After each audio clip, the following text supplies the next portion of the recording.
नई आंधी नई कश्ती नया तूफान पैदा कर, मजा है जीने मरने का इन्हीं खतरों के दामन में, मजा है जीने मरने का इन्हीं खतरों के दामन में, दिलों में हौसले और हौसलों में जान पैदा कर। प्रोफेसर इकबाल रहना सर। मुझे चलो यहाँ एक मौका मिला आपके आगे रूबरू होने का, वो इसलिए कि ड्रग्स के खिलाफ पिछले कई सालों से हमारी जद्दोजहद जो है वो आज भी जारी है। दुख की बात यह है कि हम किसी नतीजे पे नहीं पहुंचे। जो हमने सोच के रखा था, कहीं ना कहीं खामियां रही, और खामियां मैं माफ़ी चाहूँगा हमारी सिविल सोसाइटी की तरफ से रही, पेरेंट्स की तरफ से रही, ज़िला इंतज़ामिया की तरफ से रही। हम सारे इसके मुजरिम हैं जो ड्रग्स को हम जड़ से उखेड़ के बाहर नहीं फेंक पाए। मैं जब इसी कॉलेज में पढ़ता था, मैंने ग्रेजुएशन इसी कॉलेज से की है, मैं उस वक्त यहाँ स्टूडेंट विंग का प्रेसिडेंट भी रहा हूँ। उस दौरान जो हमने यहाँ स्किट्स किए, कल्चर एक्टिविटीज़ की, उसमें इशू यही रहा एंटी ड्रग्स। और हमने जो स्टेज प्ले यहाँ किए कॉलेज की तरफ से, एक बार हमने यहाँ एक थिएटर था जो अब हम बंद हो गया आर्मी में, वहाँ भी हमने स्टेज प्ले किया एहसास नाम से इस कॉलेज की तरफ से, जो ड्रग्स के एंटी ड्रग्स था वो। तो हर तरह से हमने एक मैसेज देने की कोशिश की। और कई सालों से, बच्चे जरा गौर से सुनेंगे, कई सालों से स्पोर्ट्स एक्टिविटीज हम करा रहे हैं। हमारा एक एंटी ड्रग्स स्क्वाड है, और पिछली बार भी हमने टूर्नामेंट करवाया राजौरी के अंदर जिला इंतजामिया के ताउन से, और जिसमें हमने 2 लाख रुपए कैश प्राइज रखा था विनर के लिए, और रनर के लिए 1 लाख रुपए कैश प्राइज। वो इसलिए कि नौजवान ज्यादा से ज्यादा ग्राउंड की तरफ आए, फील्ड की तरफ आए, यही हमारा मकसद था। मेरे बच्चों, इस दुनिया में जितने भी पैगंबर आए, ऋषि मुनि आए, नेक लोग आए, उन्होंने इस बीमारी के खिलाफ जंग जरूर लड़ी। Prophet Mohammed peace be upon him फरमाते हैं कि जब भी तुम अपने नजदीक किसी बुराई को पनपता हुआ देखो, जब भी कोई बुरा काम होते हुए देखो, तो उस वक्त ईमान का तकाजा ये है, बल्कि अव्वल दर्जे का ईमान। विकास कुंडल जी और अन्य हमारे dignitaries on the dais, of the dais, और मेरे प्रिय छात्रों, आज मुझे जब डीसी साहब का एक मैसेज मिला कि वहां पे से नो टू ड्रग्स का प्रोग्राम है, तो मैंने खुशी खुशी बोला, मैं सर डीसी साहब मैं खुद वहां पे आना चाहता हूं। बेटा मैं 2 मिनट लूंगा। एज ए डॉक्टर 30 साल हो गए मुझे बच्चों के साथ डील करते हुए। 2 बातें आपको बोलूंगा। एक तो जिंदगी बड़ी हसीन है, जिंदगी बहुत खूबसूरत है। आप नजरें खोलकर देखो, आप आसमान की तरफ देखो, रात को चांद की तरफ देखो, सितारों की तरफ देखो, उड़ते हुए पंछी की तरफ देखो, आपको जिंदगी बड़ी बेहतरीन लगेगी। लेकिन जिस दिन हम अपने किसी दोस्त के कहने पे, आजा यार आज एक सिगरेट ट्राई कर लेते हैं, आज थोड़ी विस्की पी लेते हैं, चल थोड़ा नशा कर लेते हैं, और जब हम उस वक्त ना कह सके, हम नो ना कह सके, वो हमारा डाउनफॉल शुरू हो जाता है। मैंने मेडिकल कॉलेज में देखा है, फर्स्ट ईयर में जब बच्चा आता है तो वो गुलाब की तरह खिला होता है, लाल, खूबसूरत, हेल्दी। और कुछ बच्चे जब हमारे फाइनल ईयर में निकलते हैं, सूखे कांडा हुए होते हैं, आंखें काली, गड्ढे बने हुए, मरे हुए, शोल्डर नीचे गिरे हुए। क्यों? क्योंकि वो किसी ना किसी नशे का शिकार हो गए होते हैं। और हेल्दी लाइफ और उस लाइफ में एक छोटा सा एक लम्हा होता है जब आप लोगों को सख्ती से ना कहना है, आप लोगों को ना कहना सीखना है। हर उस गलत बात को जो आपका जहन नहीं मानता, जो आपका मन नहीं मानता, जो आपका ईमान नहीं मानता, आप हिम्मत रखिए, उसको बोलिए नहीं। कोई दोस्त भी है, कोई आपका बड़ा करीबी भी है, उसको ना कहना सीखे। हर उस बात को जो आपको लगता है आपका ईमान नहीं मानता, उसको ना कहना सीखें। नशे से दूर रहना बड़ा जरूरी है। मैंने ऐसे बच्चे देखे हैं जो अपनी माँ की चूड़ियां तक चुरा के जाके नशे की दवाई खरीदते हैं। क्या आप लोग चाहोगे वो दिन देखना जिस दिन आपको अपनी माँ बाप का पैसा चुराना पड़े? चाहोगे आप लोग? आप बिल्कुल नहीं चाहोगे। तो क्या कहोगे? आपको इस नशे से दूर रहना है। बेटा राजौरी में मैं आया हूँ, कुछ दिनों के लिए मेहमान हूँ राजौरी का, लेकिन राजौरी ने मेरा दिल जीत लिया, तो मैं जम्मू जाता ही नहीं हूँ। तो मैं आपसे सिर्फ आपके मुंह से सुनना चाहता हूँ, क्या मेरे राजौरी के बच्चे नशा करेंगे? क्या मेरे राजौरी के बच्चे नशे से दूर रहेंगे? क्या मेरे रजौरी के बच्चे एक अच्छे इंसान बनने की कोशिश करेंगे?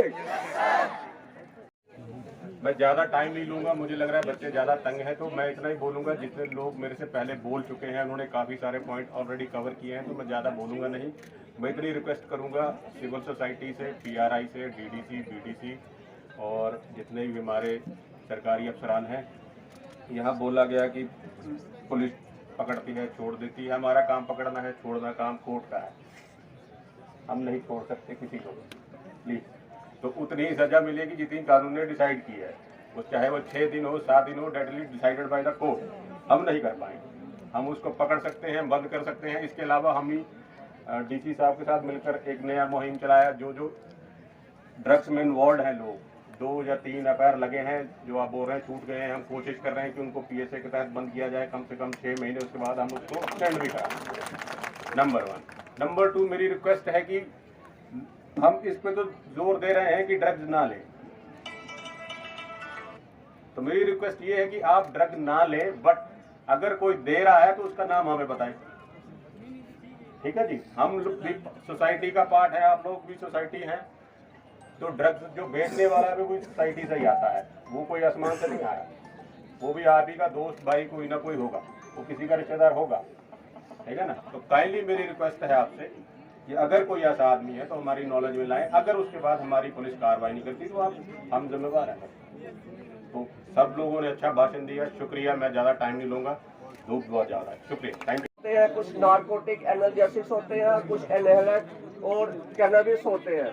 तो इन चीज़ों का जो इस्तेमाल होता है वो यूजली क्या होता है कि एक जो भी इसका शिकार होता है वो इसको एक प्लेजरेबल इफेक्ट लेने के लिए वो इस्तेमाल करता है। जो भी इसके ड्रग अब्यूज को बढ़ावा देने वाले जो सेल करने वाले लोग हैं वो बच्चों के बीच इसका अपना प्रचार करने की कोशिश करते हैं। और बच्चा जो होता है वो नादान होता है और उसे समझ नहीं होती है, और जैसे ही वो थोड़ी सी डोज लेता है फिर उसको और भूख लगती है। वो ऐसे करते करते उसका एडिक्ट हो जाता है। और कई बार तो बच्चा जो होता है वो क्या करता है कि उस ड्रग को लेने के लिए उसको पैसे चाहिए होते हैं, और कई बार तो घर से वो पहले तो पैसे की डिमांड जो है वो उसकी बढ़ती जाती है। तो पेरेंट्स के नोटिस में ये बात इतनी जल्दी नहीं आती, लेकिन कई बार फिर ऐसा होता है कि पेरेंट्स को भी शक होता है कि ये रोज इतने पैसे हमारे से क्यों मांग रहा है, क्योंकि उसे वो ड्रग्स खरीदने की भूख लगी होती है, उसके लिए उसको पैसे चाहिए होते हैं। कि स्टूडेंट्स के ऊपर बोझ होता है और कई किस्म की फ्रस्ट्रेशन आती है, कोई फेलियर ये, तो उसको मतलब काउंटर करने के लिए वो इस ड्रग का हिस्सा तो हमारे राजौरी में है और जो रहा है।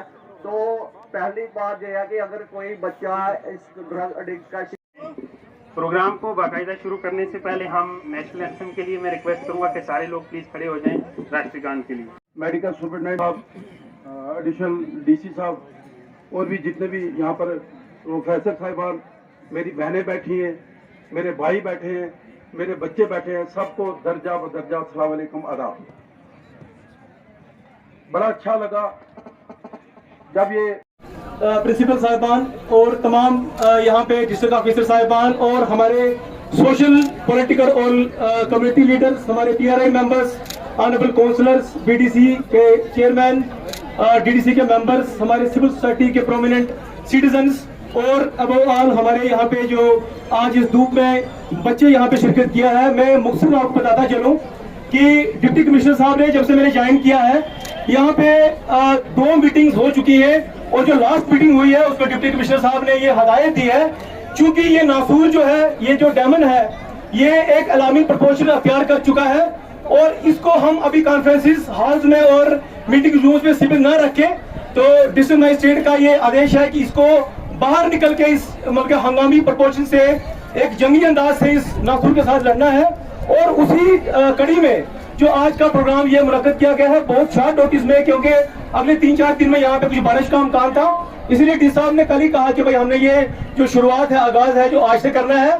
तो मैं बहुत दिल की अभी गहराइयों से आप सभी जो यहाँ पे हमारे सिविल सोसाइटी के मेंबर्स और खासकर मैं कहूँगा कि डी साहब का ये मानना है कि ये सिर्फ जो डिस्ट्रिक्ट एडमिनिस्ट्रेशन अकेले हम कहें कि इस जंग में पूरी तरह से कामयाब होगी, उस पे एक क्वेश्चन मार्क है, क्योंकि जब तक जो हमारे दीनी, जो हमारे रिलीजियस, सोशल, पॉलिटिकल लीडर्स है, हमारे जो पंचायत के लीडर्स है, हमारे जो अर्बन एरियाज के लीडर्स है, तो और जो सिविल सोसाइटी है, पेरेंट्स है, टीचर्स है, जब तक ये भी अपना पूरा शाना में शाना होकर डिस्ट्रिक्ट एडमिनिस्ट्रेशन के इन एफर्ट को मजबूत नहीं करेंगे, उनका साथ नहीं देंगे, तब तक डिस्ट्रिक्ट एडमिनिस्ट्रेशन इस पे कामयाब होना बहुत मुश्किल है। इसलिए मेरी गुजारिश रहेगी कि आज का तो ये एक शॉर्ट नोटिस पे बहुत शॉर्ट में प्रोग्राम हम कर पाए, तो इसी तरीके से आपको जैसे डी साहब ने बताया है, जैसे सोशल वेलफेयर आपको ऑफिसर जो है वो आपको हेल्पलाइन नंबर्स भी आपसे शेयर करेंगे मीडिया के थ्रू, और आपको डेट्स बताएंगे कि आगे हमारे आने वाले दिनों में हमारे प्रोग्राम कहाँ कहाँ पे होंगे, क्योंकि डी साहब का ये मानना है कि ये हमें हर वार्ड तक, मोहल्ले तक, गली तक पहुंच रहा है, घर तक पहुंच रहा है, क्योंकि हम ये नजरिया हमारा ये रखना है कि जो एक विक्टिम है उससे हमारा एक सहानुभूति का भाव रहना चाहिए, एक दया का भाव रहना चाहिए कि उसकी मजबूरी है, उसकी जो न्यूरो ट्रांसमीटर चेंजेस हुई है, जो उसके केमिस्ट्री ब्रेन की चेंज हुई है, उसको उस तरीके से निपटना है। लेकिन सख्त ये निर्देश है डिप्टी कमिश्नर के कि जो लोग, जो ब्लैक शीप्स, चाहे वो हमारे देश के बाहर हमारे दुश्मन बैठे हुए हैं या फिर हमारे माशरे के अंदर वो किसी भी तबके से जुड़े हुए हैं, चाहे वो जो ड्रग फरोशी के जो इस फरोशी से कोई जुड़ा हुआ इक्का दुक्का को ब्लैक शीप है, या और कोई अपनी लालच से, अपनी नफरत के कारण इस जो मौत के धंधे में जो इन्वॉल्व है, जो ड्रग्स का पेडलर है या किसी भी तरीके से उसको इन्वॉल्व करता है, सख्त से सख्त कार्रवाई, स्ट्रिक्ट उस पर सेक्शन लगा के उसको मैक्सिमम टाइम के लिए डीएसपी का आदेश है, जेल में ठोका जाएगा। इसलिए मैं बहुत दिल की उम्मीद गहराइयों से एक बार फिर आप सभी का बहुत बहुत शुक्रिया अदा करता हूँ, खासकर हमारे मीडिया के बंधुओं का, और उनसे गुजारिश करता हूँ कि जैसे जो बात डी साहब ने यहाँ पे कही, यही बात हर गली, हर मोहल्ले, हर वार्ड में, हर घर में पहुंचनी चाहिए, और आप हमारे मैसेंजर हो। और ये जो मैसेज है डी साहब का, ये जब तक आप इसको फैलाओगे नहीं, घर नहीं पहुंचाओगे, तब तक डिस्ट्रिक्ट एडमिनिस्ट्रेशन इस पर कामयाब नहीं हो पाएगी। मैं एक बार फिर आपका सबका दिल की उम्मीद गहराइयों से शुक्रिया अदा करता हूँ। मौलवी साहब, राजेश जी, मंगू जी, ताजीम जी, शफकत जी और कुछ लोग मेरे भाई जिनका मैं नाम, रिशद महमूद साहब बैठे हैं, जीएमसी प्रिंसिपल बैठे हैं, और उनकी धर्मपत्नी बैठी हैं, तो खुद भी एक प्रोफेसर है हमारे जीएमसी मेडिकल कॉलेज जम्मू में। सो आप लोग यहाँ पे आए, हमने एक बड़े शॉर्ट नोटिस पे इस प्रोग्राम को रखा। हमारा ये मकसद था कि बच्चों के बीच में जाके ड्रग्स की बात की जाए और उनको इस बात का एहसास कराया जाए कि ये ड्रग्स की जो ये बुरी आदत है, इसके कितने नुकसान हैं। आप लोगों की उम्र देख के लगता है कि आपको इस चीज़ के बारे में अवगत कराना बहुत ज़रूरी है, क्योंकि इस उम्र में ही सबसे ज़्यादा 99% लोगों को जिनको ड्रग्स की आदत लगती है वो इसी एज के दौरान लगती है, जब 9, 10, 11, 12 कॉलेज का फर्स्ट और सेकंड ईयर, ये क्रूशियल ईयर्स है। अगर आप इन ईयर्स के अंदर आपको ड्रग्स की आदत नहीं लगती है तो आप बच जाते हैं। तो हमारी कोशिश है इस समाज में, डीसी मेरी कोशिश है कि रजौरी के समाज को ड्रग्स से बचाना है। हमारी ये एक लॉन्ग कोशिश रहने वाली, लंबी कोशिश रहने वाली है। उस कड़ी में ये पहला प्रोग्राम है। हम इस तरीके के प्रोग्राम टीचर्स के माध्यम से हर स्कूल में भी करवाएंगे, नुक्कड़ नाटक के माध्यम से हर गली मोहल्ले तक जाएंगे और ये मैसेज पहुंचाएंगे कि ड्रग्स आपके फैमिली को ख़त्म कर देगा। अमीर गरीब किसी भी जात मज़हब को ये ड्रग्स नहीं देखता है। जिस फैमिली में घुसा है सिर्फ तबाही लेके बाहर निकला है। मैंने बहुत सारे पेरेंट्स को अपने पास आते रोते हुए देखा है कि सर हमें 5 मिनट दे दो, हम अकेला रूम बंद करके आपसे बात करना चाहते हैं। और जैसे वो रूम बंद करते हैं वो रोना शुरू कर देते हैं कि हमारा बेटा है, उसको कहीं पुलिस के पास, उसको आप किसी तरीके से उसको 10 दिन के लिए पुलिस के पास भेज दीजिए, क्योंकि वो चाहते हैं अगर वो 10 दिन पुलिस के पास रहेगा एटलीस्ट वो 10 दिन ड्रग्स नहीं लेगा। ऐसी हालत, ऐसी मजबूर अगर आप कोई औलाद अपने पेरेंट्स को करती है तो उस औलाद को अपने होने पे थोड़ा शक होना चाहिए। उसको थोड़ा जहन में उसको थोड़ा सा देखना चाहिए कि मेरे पेरेंट्स को मेरी वजह से कोई सुख तो नहीं मिल पा रहा है, लेकिन मैं उसको दुख बहुत दे रहा हूँ। हमारी भी कोई कमी रही होगी पास्ट में कि हम आप लोगों के बीच में जो है उस तरीके का मैसेज नहीं पहुँचा पाए, लेकिन अब हमारी ये बड़ी पुरजोर कोशिश रहने वाली है। इसमें हमारे रिलीजियस लीडर्स, हमारे कम्युनिटी मोबिलाइजर्स, हमारी पॉलिटिकल पार्टीज के हेड्स, सोशल एक्टिविस्ट, मुझे जिसकी ज़रूरत पड़ेगी मैं उस सबकी ज़रूरत लूँगा और हर घर में ये मैसेज लेके जाऊँगा कि अगर ड्रग्स को अगर हमने ख़त्म नहीं किया तो ये हमारे डिस्ट्रिक्ट को, हमारी सोसाइटी को ख़त्म करेगा। हमारी जो भी इंस्टीट्यूशन है, चाहे वो सोशल वेलफेयर डिपार्टमेंट हो, पुलिस डिपार्टमेंट हो, जुडिशरी हो, सब इसके बीच में अच्छे से काम करते हैं और जो हमारे यूथ लीडर्स भी होंगे हम उनकी भी हेल्प लेंगे। अंत में आप सब लोगों को इतनी जल्दी से आने के लिए मैं बहुत ज़्यादा शुक्रिया अदा करता हूँ और मैं चाहता हूँ कि मेरे मीडिया के भाई भी जो ये मैसेज है हर घर में ले जाएँ।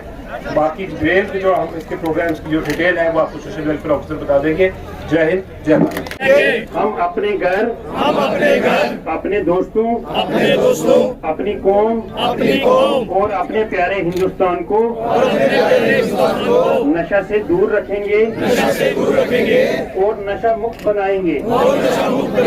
हम कसम खाते हैं कि हम न सिर्फ खुद को बल्कि सारे हिंदुस्तानियों को नशा से दूर रखने में भरपूर ताआवन पेश करेंगे। जय हिंद।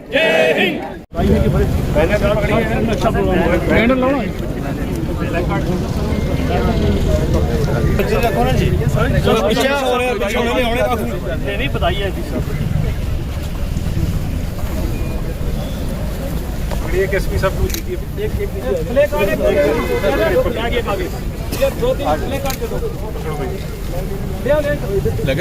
फोटो करें, एक और दे दो, एक फोटो करें।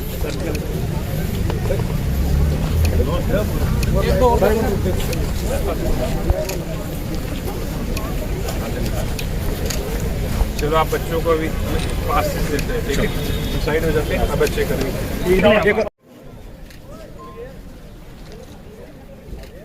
चलिए